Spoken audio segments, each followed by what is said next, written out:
Have you ever wondered if the people closest to you are living a double life? In my case, it was my best friend Hex. The signs were unusual, subtle yet conspicuous. Like a jigsaw puzzle, the pieces started to fit together. Hex's overcompensating behavior, for instance. His emphatic declarations of his homosexuality seemed more like a veil, a smokescreen hiding his true feelings.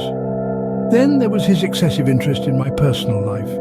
His curiosity went beyond the boundaries of normal friendship. His inquiries into my romantic interests were persistent and pointed.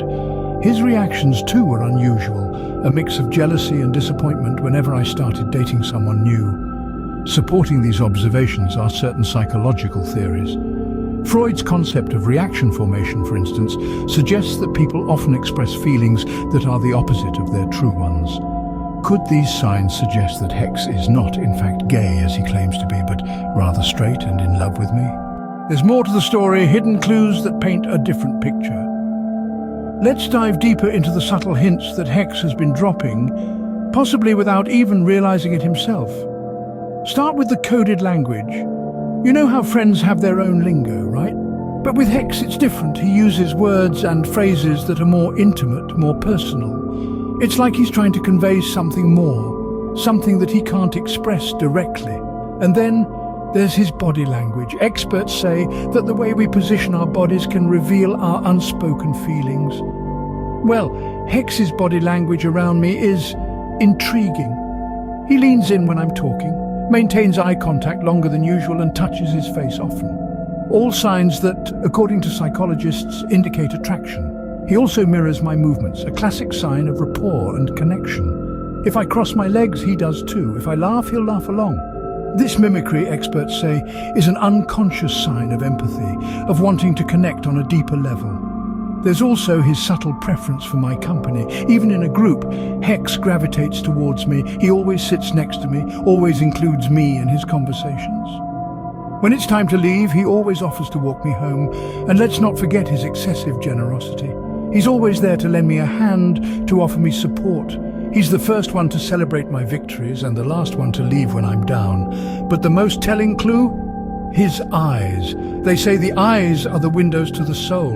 When Hex looks at me, it's not just with friendship, it's with warmth, with affection, with longing.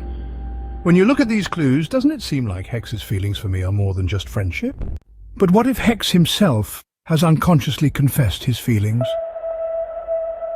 Let's delve into the intriguing world of Freudian slips. Freud proposed that these verbal or memory mishaps aren't mere accidents, but unconscious revelations of our hidden desires. Picture this. Hex, in casual conversation, replaces a word with another, seemingly accidentally, but that replacement word is strangely related to romance or attraction. Or perhaps he reacts unusually strongly to a movie or song about unrequited love, even if it's seemingly unrelated to his life. These could be just random occurrences, but they might also be windows into Hex's subconscious mind. Let's consider another theory, the psychoanalytic concept of projection. Could Hex's insistence on his own homosexuality be an unconscious projection of his feelings for me? A subconscious way to deny his attraction by attributing it to others? Could these Freudian slips be Hex's unconscious confession of his love for me? Only time will tell. So what happens when the truth is confronted? Picture this, we sit down, Hex and I, in our usual hangout spot.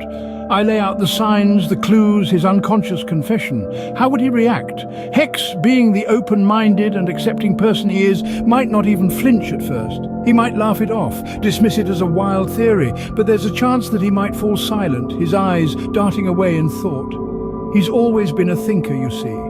I imagine him reflecting on these revelations, questioning his own identity, his feelings, and, most importantly, our relationship.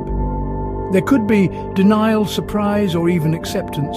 Maybe he's been struggling with these feelings himself, unsure of how to interpret them. And what if this confrontation leads to a deeper understanding between us, strengthening our bond? But what if the confrontation reveals something even more shocking?